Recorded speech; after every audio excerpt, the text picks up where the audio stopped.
শুরু করছি অসীম ক্ষমাশীল ও নিরন্তর দয়ালু প্রতিপালকের নামে। আর যারা আমাদের সাক্ষাতের আশা করে না তারা বলে, আমাদের প্রতি কেন প্রভুর দূত অবতীর্ণ হয়নি? অথবা অন্ততপক্ষে আমরা আমাদের পালনকর্তাকেই প্রত্যক্ষ করতাম। তারা নিজেদেরকে তাদের হৃদয়ে খুব বড় বলে মনে করেছিল এবং অবাধ্যতায় সীমা অতিক্রম করেছে। যেদিন তারা প্রভুর দূতদের দেখবে, সেদিন অপরাধীদের জন্য কোনো সুসংবাদ থাকবে না এবং তারা বলতে থাকবে, রক্ষা করো আমাদেরকে। এবং আমি তাদের কৃতকর্মের দিকে অগ্রসর হয়ে তাদেরকে বিক্ষিপ্ত ধুলোবালি বানিয়ে দেব। সেদিন স্বর্গবাসীদের বাসস্থান হবে চমৎকার, আর দুপুরের বিশ্রামস্থল হবে চোখ ধাঁধানো।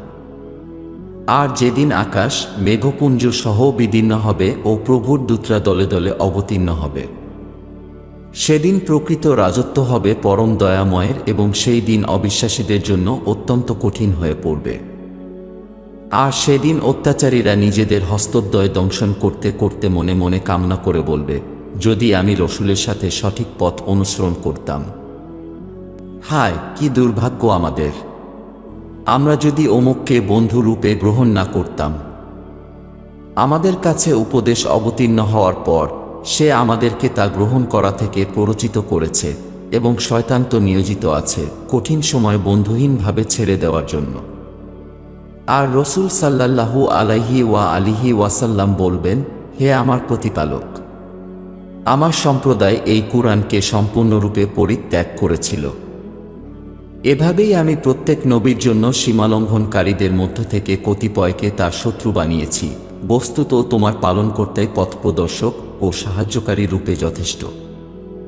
আর অবিশ্বাসীরা বলে যে, এই ব্যক্তির উপর সম্পূর্ণ কুরআন একবারেই কেন অবতীর্ণ হল না? আসলে এটি এভাবেই অবতীর্ণ করা হয়েছিল যাতে আমি আপনার হৃদয়কে শক্তিশালী করতে পারি। কাজেই আমি এটিকে ক্রমান্বয়ে সুবিন্যস্তভাবে অবতীর্ণ করেছি। এবং যখনই এই মানুষরা কোনো আপত্তি উত্থাপন করে, তখন আমি আপনার কাছে তার সঠিক উত্তর ও একটি ভালো ব্যাখ্যা নিয়ে আসি।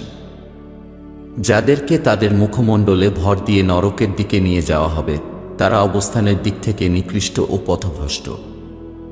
নিঃসন্দেহে আমি মূসাকে ঐশী গ্রন্থ প্রদান করেছিলাম এবং তার সাথে তার ভ্রাতা হারুনকে তার উত্তরাধিকারী নিযুক্ত করেছিলাম। অতঃপর আমি তাদেরকে বললাম, তোমরা উভয়ে ওই মানুষদের কাছে যাও যারা আমার নিদর্শনসমূহকে অস্বীকার করেছিল, আর তখন আমি তাদের সম্পূর্ণরূপে ধ্বংস করে দিয়েছি। আর আমি নূহ আলাইহিস সালামের সম্প্রদায়কে জলোচ্ছ্বাসে নিমজ্জিত করে দিয়েছিলাম যখন তারা রসূলগণকে অস্বীকার করেছিল। আর আমি তাদেরকে মানুষের জন্য এক দৃষ্টান্ত বানিয়েছি, কাজেই অত্যাচারীদের জন্য প্রস্তুত রেখেছি যন্ত্রণাদায়ক মর্মান্তিক শাস্তি। আর আমি একইভাবে আদ ও সামুদ সম্প্রদায়, রাসের অধিবাসী এবং তাদের বহু প্রজন্ম ও জাতিকে ধ্বংস করেছি। এবং আমি প্রত্যেকের জন্য দৃষ্টান্ত উপস্থাপন করেছি, সুতরাং আমি তাদের সবাইকে সম্পূর্ণরূপে ধ্বংস করে দিয়েছি। আর ওই জনপদ দিয়েই যাতায়াত করে যাদের উপর পাথর বর্ষণ করা হয়েছিল, তারা কি তার দিকে তাকায় না? আসলে তারা পুনরুত্থানের আশাই করে না। আর যখনই তারা আপনাকে দেখে, তখনই তারা আপনাকে নিয়ে ঠাট্টা বিদ্রূপ করে এবং বলে, এই ব্যক্তি কি আল্লাহ প্রেরিত রসূল? তিনি তো আমাদেরকে আমাদের উপাস্যদের থেকে বিপদগামী করতেনই, আমরা যদি তাদের প্রতি আনুগত্যে অবিচল না থাকতাম। তবে শীঘ্রই যখন তারা শাস্তি প্রত্যক্ষ করবে, তখন তারা জানতে পারবে কে অধিক পথভ্রষ্ট। আপনি কি এমন একজনকে দেখেছেন যে তার ইচ্ছা আকাঙ্ক্ষাকে নিজের প্রভু বানিয়ে নিয়েছে? আপনি কি তার দায় নিতে পারবেন? আপনি কি মনে করেন যে তাদের অধিকাংশই শোনে বা বোঝে? তারা ঠিক গবাদি পশুর মতো, বরং তারা তার থেকেও বেশি পথভ্রষ্ট। তোমরা কি তোমাদের প্রতিপালকের দিকে তাকাও না? তিনি কিভাবে বিস্তৃত ছায়া সম্প্রসারিত করে থাকেন। যদি তিনি ইচ্ছা করতেন তবে সেটিকে আবদ্ধ করে দিতেন। অতঃপর আমি সূর্যকে এর নির্দেশক করেছি। তারপর আমি এই ছায়াকে আমার দিকে ধীরে ধীরে করে গুটিয়ে নিয়ে আসি। আর তিনি সেই সত্তা যিনি রাতকে তোমাদের জন্য আচ্ছাদন স্বরূপ করেছেন, বিশ্রামের জন্য তোমাদের দিয়েছেন নিদ্রা এবং দিনকে করেছেন নিদ্রা ভঙ্গের সময়। আর তিনিই তার অনুগ্রহের পূর্বে বাতাসকে সুসংবাদদাতা স্বরূপ প্রেরণ করেন এবং আমি আকাশ থেকে বিশুদ্ধ ও শুদ্ধ করার জন্য বৃষ্টি বর্ষণ করি, যাতে একটি মৃত নগরীকে পুনরুজ্জীবিত করা যায় এবং নিজের সৃষ্টিসমূহের মধ্যে অনেক প্রাণী ও মানুষকে জল পান করাতে পারি। আর আমি তা মানুষের মধ্যে বিভিন্নভাবে বণ্টন করি, যাতে তারা উপদেশ গ্রহণ করতে পারে, কিন্তু অধিকাংশ মানুষ অকৃতজ্ঞতা ছাড়া আর কিছুই প্রকাশ করে না। আর আমি যদি ইচ্ছা করতাম, তাহলে প্রত্যেক জনপদে একজন করে সতর্ককারী প্রেরণ করতাম। বিশ্বাসহীনদের অনুসরণ করো না এবং এই কুরআনের মাধ্যমে তাদের সাথে প্রবলভাবে সংগ্রাম করো।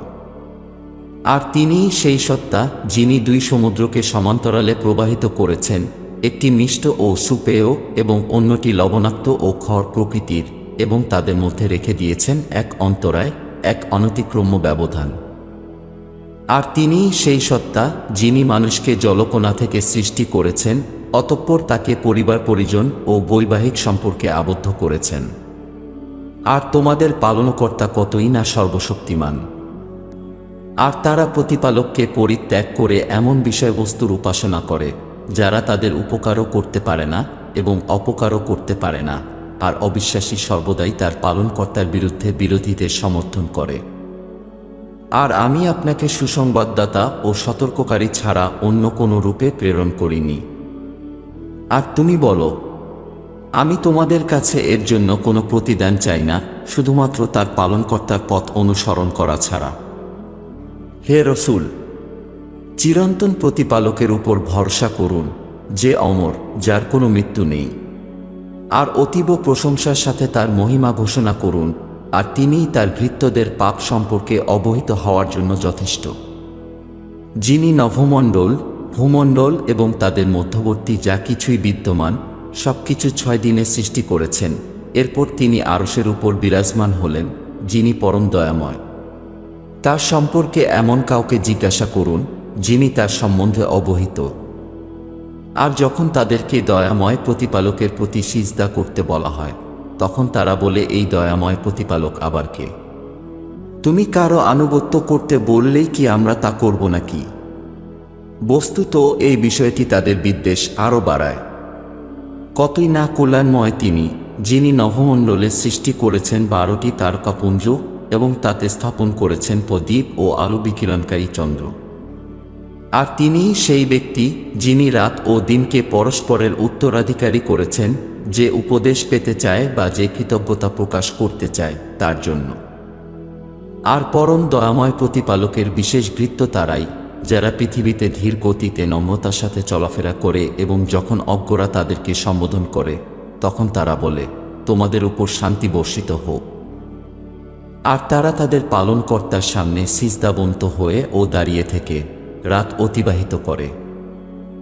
আর যারা বলে, হে আমাদের পালনকর্তা, আমাদের থেকে নরকের শাস্তি দূরে রাখুন, প্রকৃতপক্ষে তার শাস্তি সম্পূর্ণ ধ্বংস বয়ে আনে। নিশ্চয় সেটা বসবাস ও অবস্থান স্থল হিসাবে খুবই নিকৃষ্ট। এবং যখন তারা ব্যয় করে, তখন না তারা অপব্যয় করে আর না কৃপণতা করে, তাদের ব্যয় পরিমিত থাকে। আর তারা প্রতিপালকের সাথে অন্য কোনো উপাস্যকে প্রতিপন্ন করে না। আল্লাহ যাকে নিষিদ্ধ করেছেন তাকে অন্যায়ভাবে হত্যা করে না, ব্যভিচার করে না। বস্তুত যে তা করে সে তার পাপের শাস্তি পাবে। বিচার দিবসে তার শাস্তি দ্বিগুণ করা হবে, আর সে সেখানে অপমানিত ও লাঞ্ছিত অবস্থায় চিরকাল অবস্থান করবে। কিন্তু যে অনুতপ্ত হয়ে ক্ষমা প্রার্থনা করে, বিশ্বাস স্থাপন করে ও সৎকর্ম করে, মহান প্রতিপালক তাদের মন্দ কাজের পরিবর্তে কল্যাণ দান করবেন। আর পালনকর্তা অতিশয় ক্ষমাশীল ও পরম দয়ালু। আর যে ব্যক্তি অনুতপ্ত হয়ে ক্ষমা প্রার্থনা করে ও সৎকর্ম করে, সে প্রতিপালকের দিকে এমনভাবে ফিরে যায় যেমনভাবে প্রত্যাবর্তনের অধিকার তার রয়েছে। আর যারা মিথ্যা সাক্ষ্য দেয় না এবং যারা অযৌক্তিক কার্যকলাপের সম্মুখীন হলে, তারা তা শালীনভাবে পরিহার করে। আর যখন তাদেরকে তাদের পালনকর্তার নিদর্শন দ্বারা উপদেশ দেওয়া হয়, তখন তারা বধির ও অন্ধের মতো পড়ে থাকে না, বরং তারা সে সম্পর্কে চিন্তাভাবনা করতে থাকে। তারা বলে, হে আমাদের পালনকর্তা, আমাদের স্ত্রী ও সন্তানদের আমাদের চোখের জন্য সন্তুষ্টি বানিয়ে দিন এবং আমাদেরকে ধার্মিকদের অগ্রদূত করুন। এরাই সেই ব্যক্তি যাদেরকে তাদের ধৈর্য ও অধ্যাবসায়ের জন্য প্রতিদান স্বরূপ স্বর্গের উচ্চকক্ষ দেওয়া হবে এবং সেখানে তাদেরকে অভিবাদন ও শুভেচ্ছা জানানো হবে। সেখানে তারা চিরকাল অবস্থান করবে। সেই ঠিকানা ও বাসস্থান কতই না চমৎকার। আপনি বলুন, যদি তোমরা প্রার্থনা ও ক্রন্দন না করো তার জন্য, তবে আমার প্রতিপালক তোমাদের এই ব্যবহারের কোনো পরোয়া করবেন না। যেহেতু এখন তোমরা রসূলকে অস্বীকার করেছ, শীঘ্রই এটি তোমাদের জন্য প্রাণঘাতী হয়ে উঠবে। শুরু করছি অসীম ক্ষমাশীল ও নিরন্তর দয়ালু প্রতিপালকের নামে। তা সিন মিম। এগুলো সুস্পষ্ট একটি গ্রন্থের নিদর্শন। তোমরা যা করো না তা মুখ দিয়ে ব্যক্ত করা প্রতিপালকের দৃষ্টিতে খুবই অসন্তোষজনক কাজ। আমি যদি ইচ্ছা করি তবে তাদের প্রতি আকাশ থেকে কোনো নিদর্শন অবতীর্ণ করব, যার সামনে তাদের মস্তক নত হতে বাধ্য। আর যখনই আল্লাহর পক্ষ থেকে তাদের কাছে কোনো নতুন উপদেশ অবতীর্ণ হয়, তখন তারা তা থেকে মুখ ফিরিয়ে নেয়। নিঃসন্দেহে তারা তো অস্বীকার করেছে। তবে শীঘ্রই তারা যা নিয়ে উপহাস করছিল তার প্রকৃত বার্তা তাদের কাছে উপস্থিত হবে। তারা কি পৃথিবীর দিকে লক্ষ্য করে না যে আমি সেখানে কত সুন্দর ও উৎকৃষ্ট উদ্ভিদের জন্ম দিয়েছি? নিঃসন্দেহে তার মধ্যে বিরাট নিদর্শন রয়েছে, কিন্তু তাদের অধিকাংশই বিশ্বাস স্থাপন করতে পারবে না। নিশ্চয় আপনার পালনকর্তা মহাপরাক্রমশালী ও পরম দয়ালু। সেই সময়ের কথা স্মরণ করুন যখন আপনার পালনকর্তা মোসেকে অত্যাচারী সম্প্রদায়ের কাছে যাওয়ার জন্য আহ্বান করেছিলেন, অর্থাৎ ফিরাউনের সম্প্রদায়ের কাছে। তবুও তারা কি ভীত সন্ত্রস্ত হয় না? মুসা বললেন, হে আমার প্রতিপালক, আমার আশঙ্কা এই যে তারা হয়তো আমার প্রতি মিথ্যারোপ করবে, আর আমার বক্ষ সংকুচিত হয়ে পড়ছে, আর আমার জিহ্বা নড়ছে না। অতএব হারুনের কাছে প্রত্যাদেশ প্রেরণ করো, যাতে সে আমার সাথে থাকে। আর আমার বিরুদ্ধে তাদের তো অভিযোগ আছেই। সুতরাং আমি আশঙ্কা করছি যে তারা আমাকে হয়তো হত্যা করবে। প্রভু বললেন, মোটেই নয়। তোমরা দুজন আমার নিদর্শন নিয়ে তাদের নিকট গমন করো। আমি তো তোমাদের সাথেই আছি আর সবকিছু শুনছি। অতএব তোমরা উভয়ে ফিরাউনের কাছে উপস্থিত হও, আর তাকে বলো, আমরা বিশ্বজগতের প্রভুর রসূল, যাতে তুমি ইসরায়েলের সম্প্রদায়কে আমাদের সাথে যেতে দাও। ফিরাউন বলল, আমরা কি তোমাকে শৈশবে লালন পালন করিনি? তাছাড়া তুমি তোমার জীবনের অনেক বছর আমাদের মধ্যেই অতিবাহিত করেছ, আর তুমি তোমার কাজ যা করার তা তো করেছ, আর তুমি তো অকৃতজ্ঞ একজন ব্যক্তি। মূসা আলাইহিস সালাম বললেন, হ্যাঁ, আমি যখন পথভ্রষ্ট হয়েছিলাম তখন আমি তা করেছিলাম। তারপর যখন আমি তোমাদের ভয়ে ভীত হয়ে পালিয়ে গেলাম, তখন আমার পালনকর্তা আমাকে জ্ঞান ও প্রজ্ঞা দান করলেন এবং আমাকে রসূলগণের অন্তর্ভুক্ত ঘোষণা করলেন। আর আমার প্রতি তোমার যে অনুগ্রহের কথা উল্লেখ করেছ তা তো এই যে তুমি ইসরায়েলের সন্তানদেরকে দাসে পরিণত করেছ। ফিরাউন বলল, কে এই বিশ্বজগতের পালনকর্তা?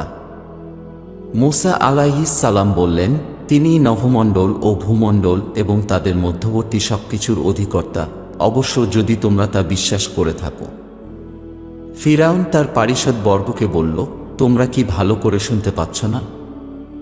মূসা আলাইহিস সালাম বললেন, তিনি তোমাদের পালনকর্তা আর তোমাদের পূর্বপুরুষদেরও পালনকর্তা। ফিরাউন বলল, তোমাদের এই রাসূল যিনি তোমাদের কাছে প্রেরিত হয়েছেন তিনি তো একজন পাগল। মূসা আলাইহিস সালাম বললেন, তিনি পূর্ব পশ্চিম ও তাদের মধ্যবর্তী সবকিছুর প্রতিপালক, যদি তোমরা বিচক্ষণতা অবলম্বন করো। ফিরাউন বলল, যদি তোমরা আমাকে পরিত্যাগ করে অন্য উপাস্যকে আঁকড়ে ধরো, তবে আমি তোমাদেরকে বন্দী করব। মূসা আলাইহিস সালাম বললেন, আমি যদি তোমার জন্য সুস্পষ্ট নিদর্শন উপস্থিত করি তবুও। ফিরাউন বলল, আচ্ছা, তুমি যদি সত্যবাদী হয়ে থাকো তবে উপস্থিত করো। মূসা তার দিকে তার লাঠি নিক্ষেপ করলেন এবং সাথে সাথে তা একটি অজগর সাপে পরিণত হয়ে গেল। তিনি যখন তার হাত বার করলেন তখন তা দর্শকদের জন্য তাৎক্ষণিকভাবে উজ্জ্বল হয়ে উঠল। ফিরাউন তার আশেপাশের পারিষদবর্গকে বলল, ইনি তো একজন মহান জাদুকর। সে তার জাদু দ্বারা তোমাদের এ দেশ থেকে বিতাড়িত করতে চায়। এখন এই ব্যাপারে তোমাদের পরামর্শ কি? তারা বলল, তাকে ও তার ভ্রাতাকে একটু অবকাশ দাও এবং নগরে নগরে সংগ্রাহকদের প্রেরণ করো, যারা তোমার কাছে সমগ্র অভিজ্ঞ জাদুকরকে উপস্থিত করে। সুতরাং সমস্ত জাদুকররা একটি নির্দিষ্ট দিনে নির্দিষ্ট সময়ে একত্রিত হল এবং সাধারণ মানুষকে বলা হলো, তোমরাও কি প্রতিযোগিতা দেখতে একত্রিত হবে, যাতে জাদুকররা বিজয়ী হলে আমরা সবাই তাদের অনুসরণ করতে পারি। তারপর জাদুকররা উন্মুক্ত প্রান্তরে সমবেত হয়ে ফিরাউনকে বলল, আমরা যদি বিজয়ী হই তবে আমরা কিছু পুরস্কার পাব কি? ফিরাউন বলল, হ্যাঁ, অবশ্যই। তদুপরি তোমরা তো তখন আমার ঘনিষ্ঠদের মধ্যে অন্তর্ভুক্ত হয়ে যাবে। মূসা তাদের বললেন, তোমরা যা নিক্ষেপ করতে চাও তা নিক্ষেপ করো। এরপর তারা তাদের দড়ি ও লাঠি নিক্ষেপ করে বলল, ফেরাউনের মহিমা ও ইজ্জতের শপথ, আমরাই বিজয়ী হব।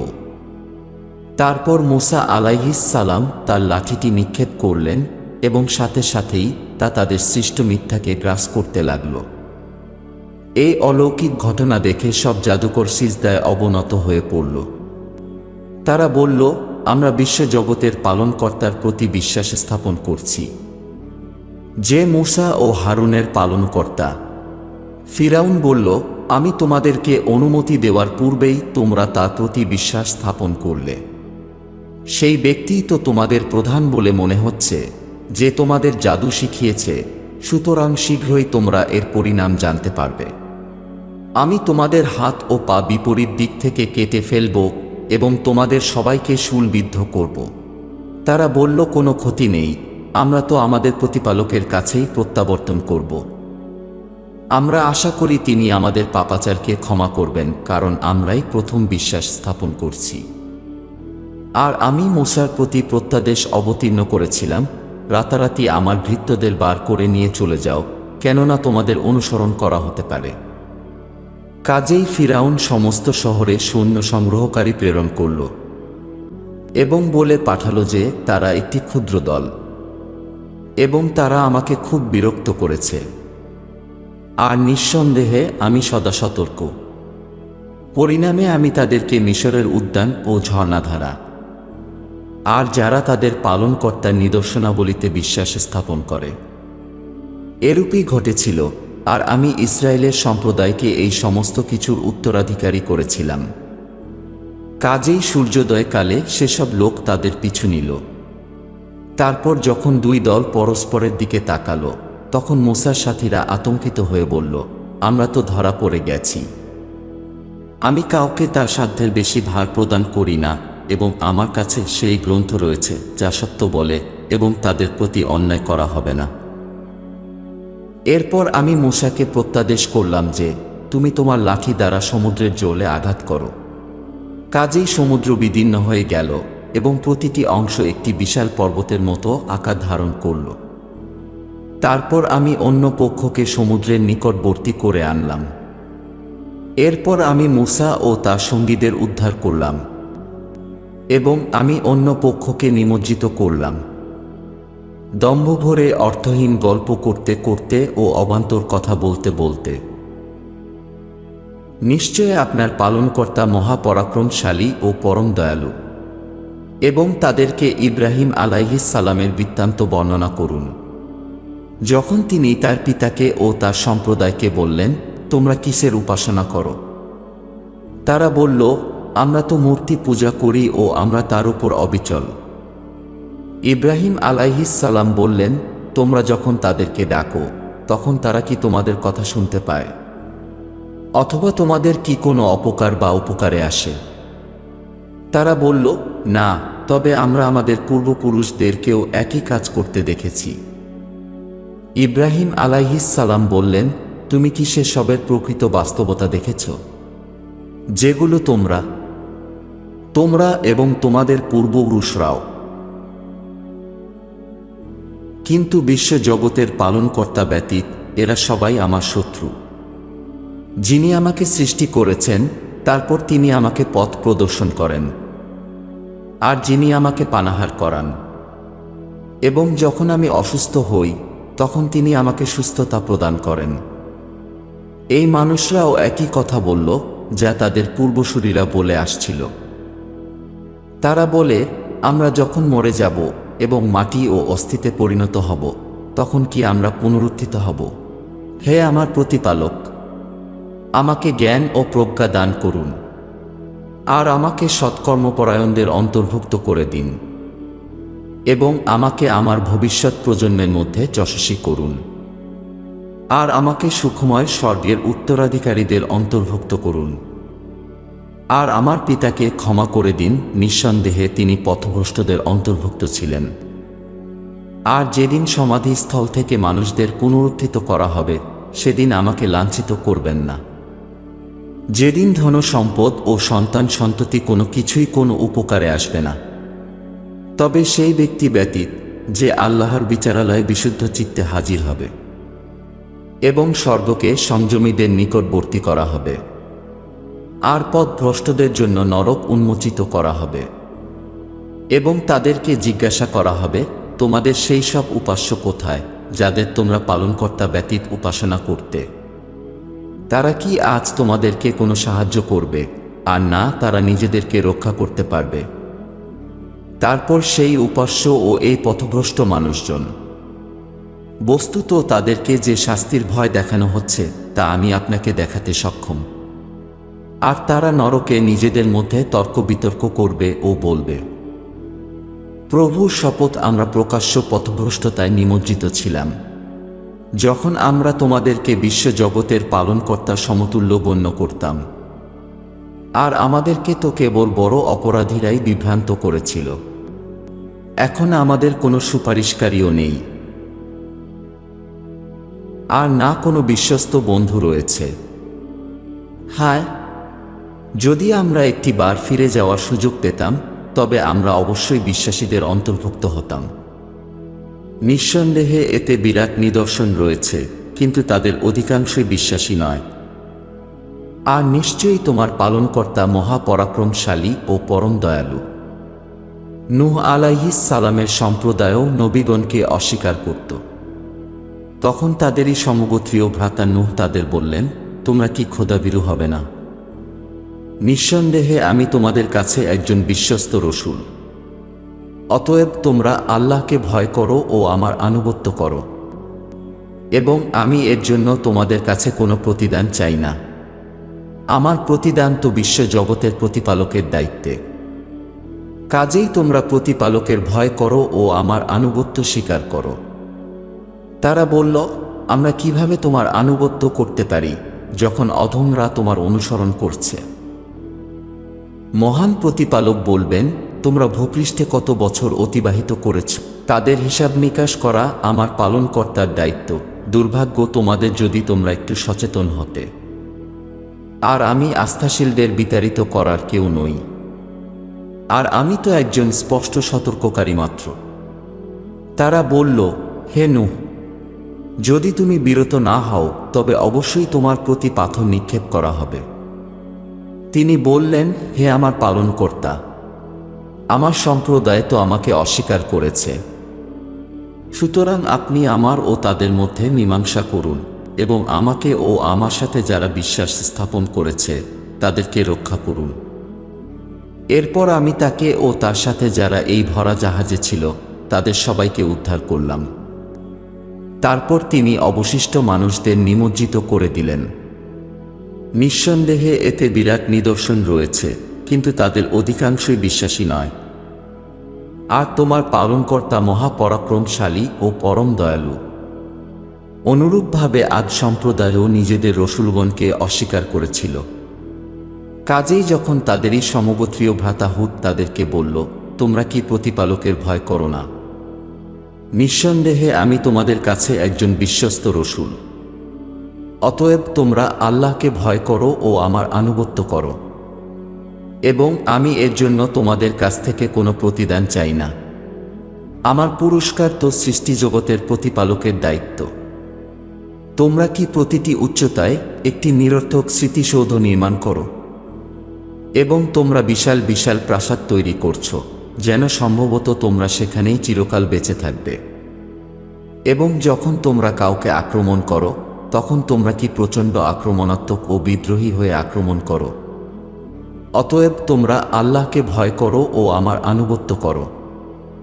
আর তাকে ভয় করো, যিনি তোমাদের সেই বিষয়বস্তু দিয়ে সাহায্য করেছেন যা তোমরা জানো।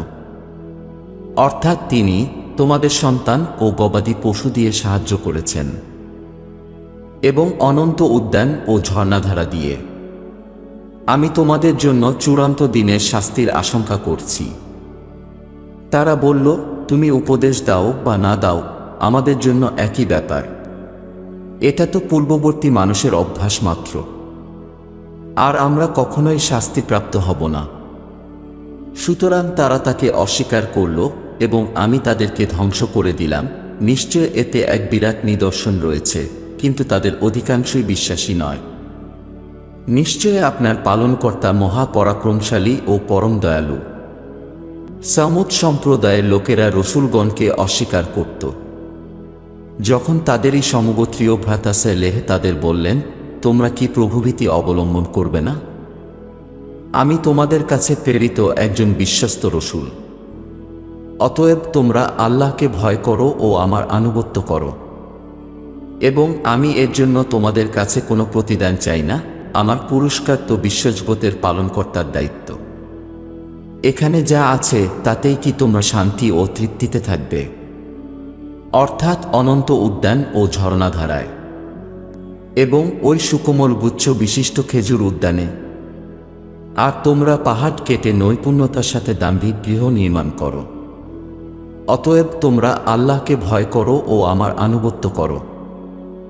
আর ওই সমস্ত সীমালঙ্ঘনকারীদের আদেশ পালন করো না, যারা ভূপৃষ্ঠে বিপর্যয় সৃষ্টি করে আর সংশোধন করে না। তারা বলল, হে সালেহ, তুমি তাদের অন্তর্ভুক্ত যাদের উপর ভয়ঙ্কর অথবা প্রতিনিয়ত জাদুমন্ত্র করা হয়েছে। আপনি তো আমাদের মতোই একজন মানুষ। আপনি যদি সত্যবাদী হন, তবে একটি অলৌকিক নিদর্শন উপস্থাপন করুন। সালেহ বললেন, এটি একটি উষ্ট্রী। একদিন এটি জল পান করবে এবং অপর দিন তোমাদের পান করার জন্য নির্ধারিত থাকবে। আর সতর্ক থেকো, এর কোনো অনিষ্ট করবে না, অন্যথায় চূড়ান্ত দিনের শাস্তি তোমাদের উপর আঘাত হানবে। এরপর তারা তার কুচ কেটে ফেলল, পরিণামে আফসোস করতে লাগল। তারপর শাস্তি তাদের গ্রাস করে নিল। নিশ্চয় এতে বিরাট নিদর্শন রয়েছে, কিন্তু তাদের অধিকাংশই বিশ্বাসী ছিল না। নিশ্চয় আপনার পালনকর্তা মহাপরাক্রমশালী ও পরম দয়ালু। লূত সম্প্রদায়ের মানুষরা রসুলকে অস্বীকার করেছিল। যখন তাদেরই সমগোত্রীয় ভ্রাতা লূত তাদেরকে বলল, তোমরা কি প্রভুভীতি অবলম্বন করবে না? আমি তোমাদের নিকট প্রেরিত একজন বিশ্বস্ত রসুল। অতএব তোমরা আল্লাহকে ভয় করো ও আমার আনুগত্য করো। এবং আমি এর জন্য তোমাদের কাছে কোনো প্রতিদান চাই না। আমার পুরস্কার তো বিশ্বজগতের পালনকর্তার দায়িত্ব। তোমরা কি পৃথিবীতে পুরুষদের শরণাপন্ন হও? আর তোমরা সেই স্ত্রীদের পরিত্যাগ করো, যেগুলো তোমাদের পালনকর্তা তোমাদের জন্য সৃষ্টি করেছেন। তোমরাই প্রকৃতপক্ষে সীমালঙ্ঘনকারী। তারা বলল, হে লূত আলাইহিস সালাম, যদি তুমি এসব থেকে বিরত না হও, তবে অবশ্যই নির্বাসিত হবে। তিনি বললেন, আমি তাদের মধ্যে একজন, যারা তোমাদের এই জঘন্য চরিত্রকে খুব ঘৃণা করে। হে আমার পালনকর্তা, তারা যা করে তা থেকে আমাকে ও আমার পরিবারকে পরিত্রাণ দাও। কাজেই আমি তাকে ও তার পরিবারবর্গকে উদ্ধার করলাম, একজন বৃদ্ধা মহিলা ব্যতীত, যিনি পিছনে অবস্থানকারীদের অন্তর্ভুক্ত ছিলেন। তারপর আমি অন্য সকল জাতিকে ধ্বংস করে দিলাম, আর আমি তাদের উপর শাস্তিমূলক পাথর বৃষ্টি বর্ষণ করলাম। অতএব আতঙ্কিতদের উপর এই বৃষ্টি ছিল কতই নিকৃষ্ট। নিঃসন্দেহে এতে বিরাট নিদর্শন রয়েছে, কিন্তু তাদের অধিকাংশই বিশ্বাসী নয়। নিশ্চয় আপনার পালনকর্তা মহাপরাক্রমশালী ও পরম দয়ালু। আইকাবাসীরা রসুলদের অস্বীকার করেছিল। যখন তাদেরই সমগোত্রীয় ভ্রাতা শুয়াইব আলাইহিস সালাম বললেন, তোমরা কি ভয় করো না? নিঃসন্দেহে আমি তোমাদের জন্য প্রেরিত একজন বিশ্বস্ত রসূল। অতএব তোমরা আল্লাহকে ভয় করো ও আমার আনুগত্য করো, এবং আমি এর জন্য তোমাদের কাছে কোনো প্রতিদান চাই না। আমার পুরস্কার তো বিশ্বজগতের পালনকর্তার দায়িত্ব। দেখো, সামগ্রী পূর্ণমাত্রায় পরিমাপ করবে ও ক্ষতিকারীদের অন্তর্ভুক্ত হও না, এবং সঠিক দাড়িপাল্লা দিয়ে ওজন করো, এবং মানুষকে তাদের কোনো জিনিসের প্রাপ্যের কম দিও না, আর তোমরা পৃথিবীতে বিশৃঙ্খলা সৃষ্টি করো না। আর তাকে ভয় করো যিনি তোমাদেরকে ও প্রথম সৃষ্টকে সৃষ্টি করেছেন। এই লোকেরা বলল, আপনি তো কেবল প্রবল উন্মাদ একটি মানুষ, আর তুমিও তো আমাদের মতোই একজন মানুষ, আর আমরা তোমাকে মিথ্যাবাদী হিসাবে জানি। যদি তুমি সত্যবাদী হও, তাহলে আমাদের উপর এক খণ্ড আকাশ নিক্ষেপ করো। তিনি বললেন, তোমরা যা করো তা আমার পালনকর্তা ভালোভাবেই জানেন। সুতরাং এই লোকেরা তাকে অস্বীকার করল। তখন তাদের উপর মেঘাচ্ছন্ন দিবসের শাস্তি এসে পড়ল। প্রকৃতপক্ষে এটি একটি খুব কঠোর দিনের শাস্তি ছিল। নিঃসন্দেহে এতে রয়েছে বিরাট এক নিদর্শন, কিন্তু তাদের অধিকাংশই বিশ্বাসী ছিল না। আর নিশ্চয়ই তোমার পালনকর্তা মহাপরাক্রমশালী ও পরম দয়ালু। আর নিঃসন্দেহে এই ঐশী গ্রন্থ বিশ্বজগতের পালনকর্তার পক্ষ থেকে অবতীর্ণ করা হয়েছে, যা বিশ্বস্ত আত্মা আপনার হৃদয়ে অবতীর্ণ করেছেন, যাতে আপনি প্রভুর মহাশাস্তি থেকে সতর্ককারীদের অন্তর্ভুক্ত হতে পারেন, সুস্পষ্ট আরবি ভাষায়। এবং এটি পূর্ববর্তী মানুষদের ঐশী গ্রন্থেও রয়েছে। এটা কি তাদের জন্য যথেষ্ট নয় যে এই বিষয় সম্পর্কে ইসরায়েল গোত্রের পণ্ডিতগণ অবগত আছেন? আর যদি আমি ইহা কোনো ভিন্নভাষীদের প্রতি প্রেরণ করতাম এবং ওটা সে তাদের নিকট পাঠ করত, তাহলে তারা তাতে বিশ্বাস স্থাপন করত না। এভাবেই আমি তা সীমালঙ্ঘনকারীদের অন্তরে অবিশ্বাস সঞ্চার করেছি। তারা তার প্রতি বিশ্বাস স্থাপন ততক্ষণ পর্যন্ত করবে না যতক্ষণ না তারা বেদনাদায়ক শাস্তি দেখতে পায়।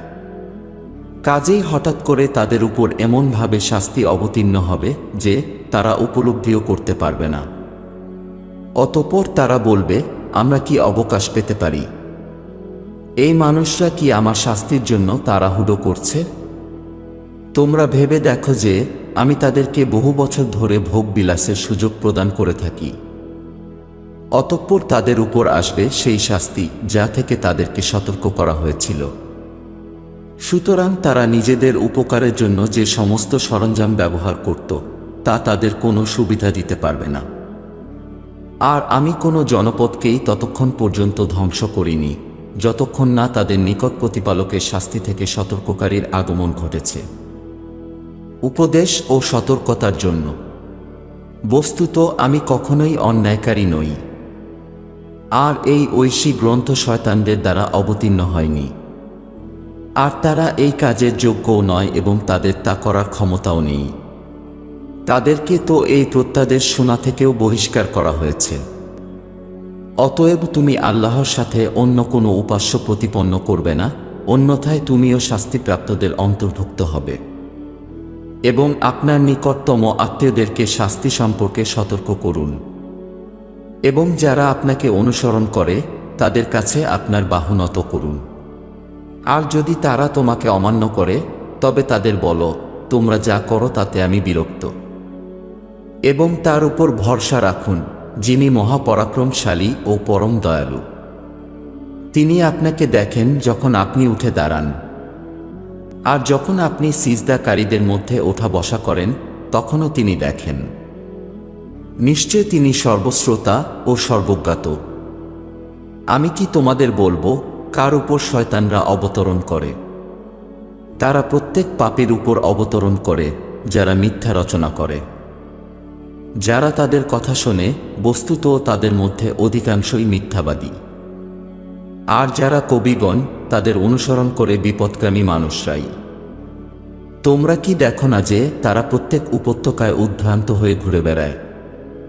তারা এমন কিছু বলে যা তারা নিজেরাও করে না। তারা ব্যতীত যারা বিশ্বাস স্থাপন করেছে ও সুকর্ম করে এবং আল্লাহর কথা প্রচুর পরিমাণে স্মরণ করে আর তাদের প্রতি অবিচার করার পর তারা শুধুমাত্র তারই অনুরূপ প্রতিশোধ নিয়েছে। অপরদিকে যারা অন্যায় করেছে তারা শীঘ্রই জানতে পারবে যে তারা কোথায় প্রত্যাবর্তন করছে। শুরু করছি অসীম ক্ষমাশীল ও নিরন্তর দয়ালু প্রতিপালকের নামে।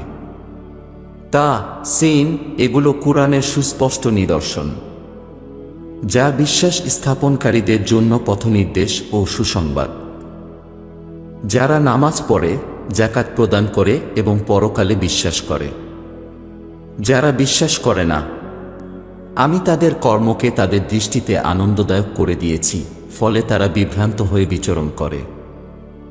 এরাই সেই সমস্ত মানুষ যাদের জন্য রয়েছে মহাশাস্তি এবং তারাই পরকালে সবচেয়ে বেশি ক্ষতিগ্রস্ত। নিশ্চয়ই এই কুরআন আপনাকে প্রদান করা হচ্ছে একজন বিস্তর প্রজ্ঞাময় ও মহাজ্ঞানী কর্তৃক। যখন মূসা তার পরিবার বর্গকে বলেছিলেন, আমি আগুন দেখেছি, কাজেই এখন সেখান থেকে তোমাদের জন্য অগ্নিপিণ্ড নিয়ে আসছি, যাতে তোমরা একটু উষ্ণতা পেতে পারো। অতঃপর যখন তিনি সেটির নিকট উপস্থিত হলেন, তখন আহ্বান করা হলো যে মঙ্গলময় তিনি, যার মহিমা আগুনে এবং এর চতুর্দিকে যা ঘিরে রেখেছে তার উপর রয়েছে, এবং পবিত্র সেই প্রভু যিনি বিশ্বজগতের পালনকর্তা। হে মূসা, নিশ্চয় আমি প্রতিপালক, যিনি মহাপরাক্রমশালী ও বিস্তর প্রজ্ঞাময়। এবং যখন বলা হলো আপনি আপনার লাঠি নিক্ষেপ করুন, তারপর যখন তিনি সেটাকে সাপের মতো ছুটোছুটি করতে দেখলেন, তখন তিনি পিছনের দিকে ছুটতে লাগলেন এবং ফিরেও তাকালেন না। হে মূসা, ভীত হবেন না, নিশ্চয় আমি সেই ব্যক্তি যার সান্নিধ্যে নবীগণ ভয় করেন না। কিন্তু যে সীমালঙ্ঘন করে সে ব্যতীত, তবে তারপর যদি সে মন্দের পরিবর্তে কল্যাণ সাধন করে, তবে আমি পরম ক্ষমাশীল ও পরম দয়ালু। আর তোমার গলদেশে তোমার হাত রাখো, তখন তা কোনো বিকৃতি ছাড়াই উজ্জ্বল হবে। ওই 9টি অলৌকিক নিদর্শনের মধ্যে এই 2 অলৌকিক নিদর্শন সহ তুমি ফিরাউন ও তার লোকদের কাছে উপস্থিত হবে। তারা খুবই অবাধ্য সম্প্রদায়। তারপর যখন তাদের কাছে আমার সুস্পষ্ট নিদর্শনাবলী আগমন করল, তখন তারা বলল, এটা তো প্রকাশ্য জাদু। আর তারা নিষ্ঠুরতা ও দাম্ভিকতার সাথে এসব প্রত্যাখ্যান করেছিল, যদিও তাদের আত্মা সেগুলোকে নিশ্চিত সত্য বলে বিশ্বাস স্থাপন করেছিল। সুতরাং এখন দেখুন যারা দাঙ্গা বিশৃঙ্খলা সৃষ্টিকারী, তাদের কি হয়েছে। আর অবশ্যই আমি দাউদ ও সুলাইমানকে বিশেষ প্রজ্ঞা দান করেছিলাম, এবং তারা উভয়েই বলেছিল, সমস্ত প্রশংসা মহান প্রতিপালকের, যিনি আমাদেরকে তার একাধিক আস্থাশীল উপাসকদের উপর শ্রেষ্ঠত্ব দিয়েছেন। এরপর সুলাইমান দাউদের উত্তরাধিকারী হয়ে বললেন, হে লোক সকল, আমাকে পাখির ভাষা শেখানো হয়েছে এবং আমাকে সব ধরনের উপকরণ প্রদান করা হয়েছে। নিঃসন্দেহে এটি একটি প্রকাশ্য অনুগ্রহ। আর সুলাইমানের জন্য জিন, মানুষ ও বিহঙ্গকুলের সৈন্যদল সংগ্রহ করা হয়েছিল, কাজেই তাদের পর্যায়ক্রমে সারিবদ্ধ করা হতো। এমনকি যখন তারা পিঁপড়ে পরিপূর্ণ এক উপত্যকায় পৌঁছল, তখন একটি পিঁপড়া বলল, হে পিঁপড়া বাহিনী, তোমরা নিজ নিজ বাসস্থানে প্রবেশ করো, যাতে সুলাইমান ও তার সৈন্যবাহিনী তোমাদেরকে অজ্ঞাতসারে পিষে না ফেলে। তিনি তার কথা শুনে মৃদু হেসে উঠলেন। অতঃপর তিনি বললেন, হে আমার পালনকর্তা, তুমি আমাকে ও আমার পিতামাতাকে যে অনুগ্রহ দান করেছ, তার জন্য আমাকে সর্বদা কৃতজ্ঞতা জ্ঞাপন করার সুযোগ করে দিও। আর আমি যেন এমন সৎ কাজ করতে পারি যা তুমি পছন্দ করো, এবং তোমার অনুগ্রহে আমাকে তোমার ন্যায় কর্মপরায়ণ ভৃত্যদের অন্তর্ভুক্ত করো। এবং সুলাইমান আলাইহিস সালাম পাখিদের সন্ধান নিলেন ও বললেন, কি ব্যাপার, আমি হুদহুদকে দেখতে পাচ্ছি না, সে কি অনুপস্থিত? আমি তাকে তবে কঠোর শাস্তি দেব, নয়তো আমি তাকে হত্যা করব, অথবা সে যেন আমার সামনে স্পষ্ট যুক্তি উপস্থাপন করে। কিছুক্ষণ পর হঠাৎ হুদহুদ উপস্থিত হল এবং বলল, আমি এমন কিছু খুঁজে পেয়েছি যা আপনি উপলব্ধি করতে পারেননি। আর আমি সাবার কাছ থেকে সুনিশ্চিত কিছু খবর নিয়ে এসেছি। আমি এমন একজন নারীকে দেখলাম যে এই লোকদের উপর শাসন করে, আর তাকে সবকিছু প্রদান করা হয়েছে এবং তার একটি বিরাট সিংহাসন রয়েছে। আমি তাকে ও তার সম্প্রদায়কে আল্লাহর পরিবর্তে সূর্যের উপাসনা করতে দেখেছি এবং শয়তান তাদের কাজকে তাদের নিকট পছন্দনীয় করে তুলেছে। তাদেরকে সে মূল পথ থেকে বাধাগ্রস্ত করছে, কাজেই তারা সঠিক নির্দেশনা পাচ্ছে না। কেন তারা ওই প্রভুকে সিজদা করবে না, যিনি নভমণ্ডল ও ভূমণ্ডলের গোপন বিষয়গুলো প্রকাশ করেন এবং যা তোমরা গোপন করো ও প্রকাশ করো, তিনি তার পুঙ্খানুপুঙ্খ খবর রাখেন। মহান আরশের অধিপতি আল্লাহ ব্যতীত কোনো উপাস্য নেই। সুলাইমান বললেন, আমি এখন দেখি তুমি আদৌ সত্য বলেছ নাকি মিথ্যাবাদীদের অন্তর্ভুক্ত। আমার এই চিঠিটা নিয়ে ওদের কাছে পৌঁছে দাও, তারপর ওদের কাছ থেকে দূরে চলে যাও এবং লক্ষ্য করো তাদের প্রতিক্রিয়া কি হয়। তিনি বললেন, হে পারিষদবর্গ, একটি সম্মানিত পত্র আমাকে দেওয়া হয়েছে। নিশ্চয় এটা সুলাইমানের কাছ থেকে প্রেরিত এবং এটা পরম দয়াবান ও ক্ষমাশীল প্রতিপালকের নামে। তোমরা আমার অবাধ্যতা করো না এবং আনুগত্য স্বীকার করে আমার কাছে উপস্থিত হও। রানী বলল, হে পারিষদবর্গ, তোমরা আমার এই বিষয়ে নিজেদের মতামত প্রদান করো। আমি কখনোই কোনো বিষয়ে চূড়ান্ত সিদ্ধান্ত নিই না তোমাদের উপস্থিতি ছাড়া। তারা বলল, আমরা শক্তিশালী ও কঠোর যোদ্ধা, কিন্তু সিদ্ধান্ত গ্রহণের ক্ষমতা আপনারই। আপনি কি আদেশ করবেন তা বিবেচনা করুন। রানী বললেন, রাজা যখনই কোনো শহরে প্রবেশ করে তখন তা ধ্বংস করে দেয় এবং সেখানকার সম্মানিত অধিবাসীদের অপদস্থ করে। বস্তুত এরূপ করাই তাদের রীতি। তবে অবশ্য আমি তাদের কাছে উপদেও কোনো প্রেরণ করি এবং দেখি আমার দূতরা কি নিয়ে ফিরে আসে। অতঃপর যখন তারা সুলাইমানের কাছে উপস্থিত হল, তিনি বললেন, তোমরা কি আমাকে ধন সম্পদ দিয়ে সাহায্য করতে চাও? তবে প্রতিপালক আমাকে যা দিয়েছেন তা তোমাদেরকে যা দেওয়া হয়েছে তার চাইতে উত্তম, কাজেই তোমরা তোমাদের উপঢৌকন নিয়ে উৎফুল্ল বোধ করো। সুতরাং তোমরা তাদের কাছে ফিরে যাও এবং বলো যে আমরা তাদের কাছে এমন একটি বাহিনী নিয়ে আগমন করছি যা তারা প্রতিরোধ করতে সক্ষম হবে না। আমরা তাদেরকে সেখান থেকে এমনভাবে অপদস্থ করে বহিষ্কার করব যাতে তারা লাঞ্ছিত বোধ করবে। সুলাইমান বললেন, হে পারিষদবর্গ, তারা আত্মসমর্পণ করে মুসলিম হয়ে আমার কাছে আসার পূর্বে তোমাদের মধ্যে কে তার সিংহাসন আমার কাছে নিয়ে আসবে? এক দুষ্ট ও চতুর জিন বলল, আপনি নিজ স্থান থেকে ওঠার পূর্বেই আমি তাকে আপনার কাছে হাজির করব। নিঃসন্দেহে আমি এ ব্যাপারে ক্ষমতাবান ও বিশ্বস্ত। আর যে লোকটির নিকট ঐশী গ্রন্থের কিছু জ্ঞান ছিল সে বলল, আপনার চোখের পলক ফেলার পূর্বেই আমি তা আপনার কাছে নিয়ে আসব। অতঃপর সুলাইমান যখন তা নিজের কাছে দেখলেন তখন তিনি বললেন, এটা আমার পালনকর্তার অনুগ্রহ, যাতে তিনি আমাকে পরীক্ষা করতে পারেন যে আমি কৃতজ্ঞতা প্রকাশ করি না অকৃতজ্ঞ হই।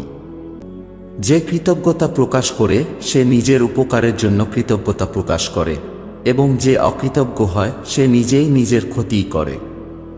আমার পালনকর্তা অভাবমুক্ত ও পরম দয়ালু। তিনি বললেন, তার সিংহাসনের আকৃতি পরিবর্তন করো যাতে আমি দেখতে পারি যে সে সঠিক দিশা খুঁজে পায় নাকি সে তাদের অন্তর্ভুক্ত যারা দিশাহীন।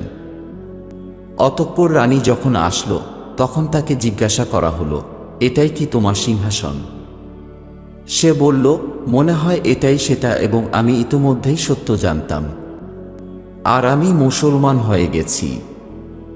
আর সুলাইমান তাকে অবিশ্বাসীদের উপাসনা করা থেকে বিরত রেখেছিলেন যা সে করত, কারণ সে অবিশ্বাসী সম্প্রদায়ের অন্তর্ভুক্ত ছিল। তাকে প্রাসাদে প্রবেশ করতে বলা হলো। অতঃপর যখন সে তা দেখল তখন সে গভীর জলাশয় মনে করল এবং অতিক্রম করার জন্য এমনভাবে পা উঠালো যে সে তার উভয় পায়ের গোছা অনাবৃত করল।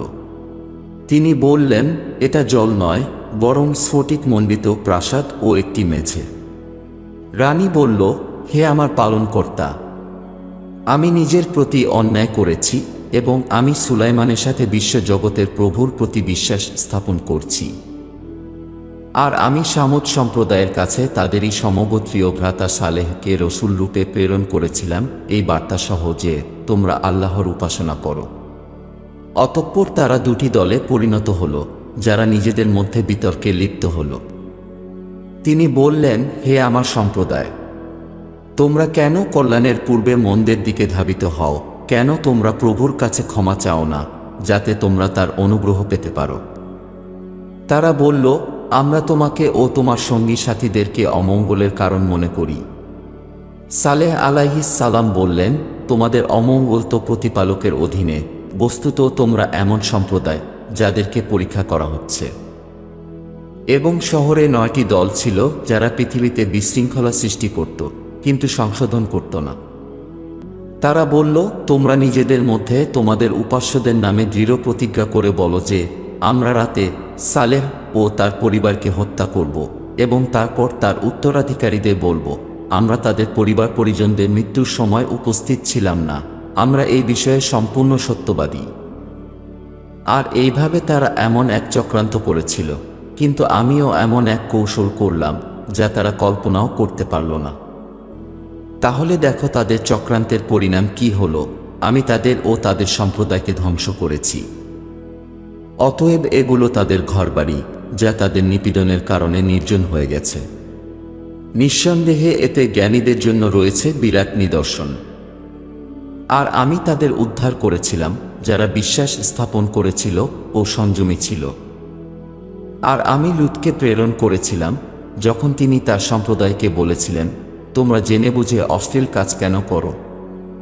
তোমরা কি কামতৃপ্তির জন্য নারী ব্যতীত পুরুষদের উপগত হবে?